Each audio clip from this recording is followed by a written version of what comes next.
the dreaded check engine light.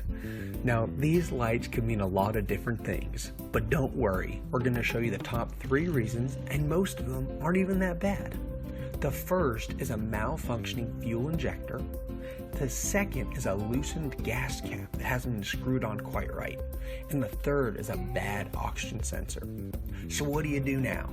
Go screw on that gas cap nice and tight, then turn on and off your car a few times to see if the light goes off. You'd be surprised how often this works. Now, if it doesn't, it's time to call your trusted mechanic. Tell them what's going on and what you should do next. They may say, bring it in sometimes the next few days, or let's call a tow truck, depending on what they think and how you explained it to them. Just to really break down the check engine light, because most people don't know this, when you bring your car in to see us or your mechanic, we use a scan tool. This scan tool plugs into the computer in your vehicle and gives us a code. For instance, let's say it's a P0131. This is a general oxygen sensor code, and it could mean a few things. The first, it can mean it needs a new oxygen sensor because the current one is defective.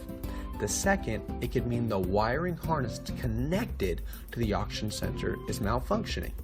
And third, it could mean the PCM or Powertrain Control Module software, which is part of the software in your vehicle, needs to be updated. And there's 3, 4, or 5 other things that can actually happen that need to be fixed as well, but those are some of the top ones related to a P0131. Now, what I'm getting at here is even though we have a fancy tool that plugs to the computer in your engine, it still takes some detective work to find out the issue. In this case, it said, hey, check out your oxygen sensor and everything that can affect the oxygen sensor.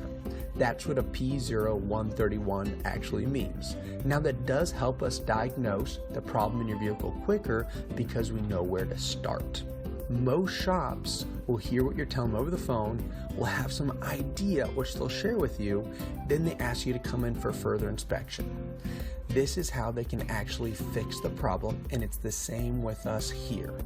The beauty is an experienced mechanic that has seen this problem hundreds of times can get an idea of what's going on through a phone call.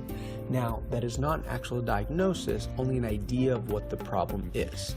The more experienced the mechanic, the more accurate the answer. Give us a call. We'd love to talk with you, and we even want to give you a free diagnosis and a $10 no questions asked discount off your service to fix the issue.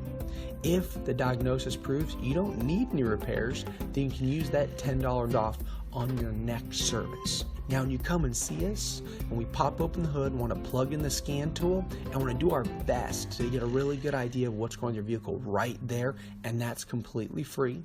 However, sometimes we will need to put it up on the lift, and since it takes some time to diagnose, there'd be a cost to go that far. So we hope this helps demystify the check engine light and why sometimes a mechanic will say, go ahead and ignore it. Or some even say, stick some duct tape over it, which we don't recommend at all. Or some would say, hey, you need to bring in the vehicle right now. And you don't have to worry about that check engine light and get it fixed as soon as possible. We'd love to meet you and see if we're a great option to take care of your vehicle in the long term. We hope to see you soon.